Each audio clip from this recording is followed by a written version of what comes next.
پخوا زمانه کې د غرونو په لمن کې یو ښایسته شان کلی و.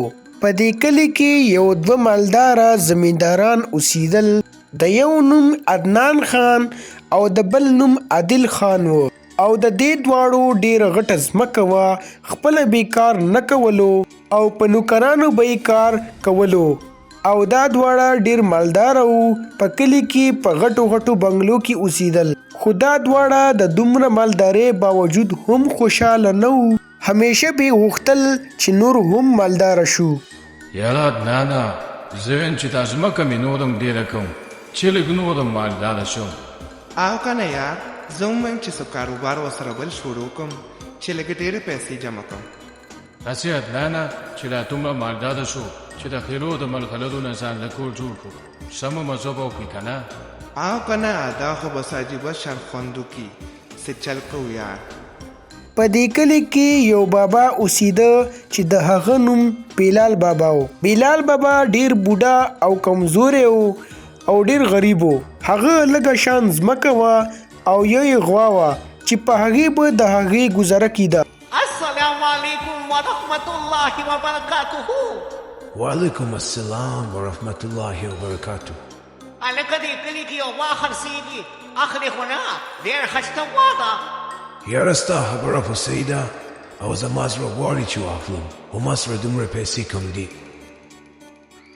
ماله خیر ده که پیسې درسره زه به درکړم، ماله په دې په مزه مزه راکړي.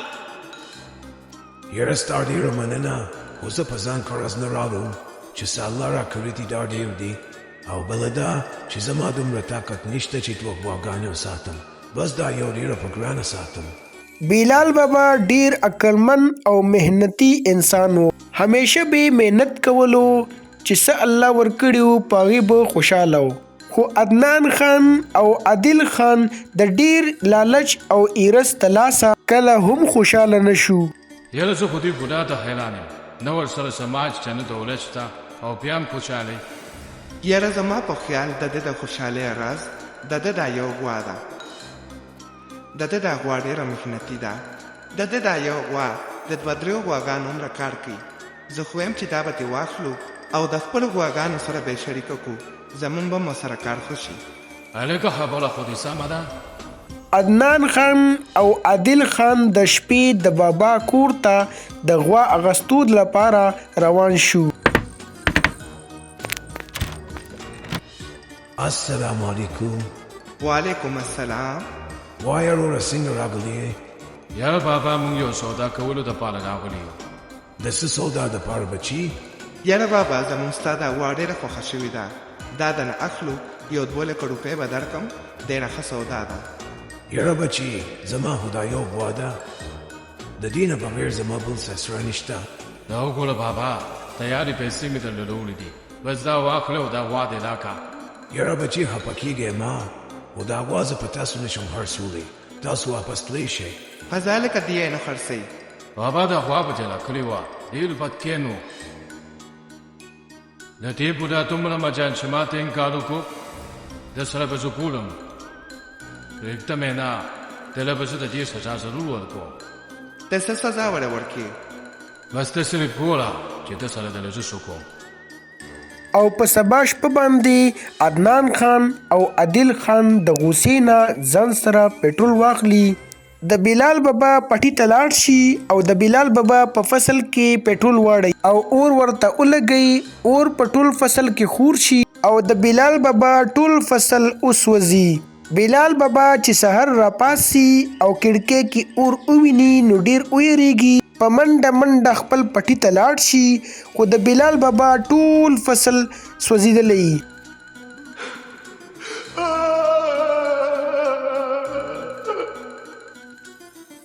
او د هغوی نه علاوه د بلال بابا سره د غوا نه علاوه سم پاتې نشي. 2 ورځې تېرې شوې او د خوراک څه نشته. زه خو به بیا هم ګزار وکړم، خو دا غوا رانه د لوږې نه مړه نه شي. زه خو وایم دا غوا به هر څه کړم، په هغه پیسو به لږ شان تخم واخلم، ځان له به څه سبزي مبزي کړم او ګزاره به پې کوم. بلال بابا ځان له په یو وړه شان تیلې کې لږې شان پیسې هم جمع کړي وې. دا پیسې به م ځان سره واخلم، په دې به م ځان سره د بازار نه لږ د خوراک دپاره څه راواخلم. او د هغې نه پس بلال بابا هغه تیلې هم واخیسته او غوا سره د بازار طرف ته روان شو. یاره دا ځای داسې خوشې دي، ځنګل شان دي، هسې نه څوک نه راباندې راشي دا لږې شان پیسې دي دا رانه ونه تښتي.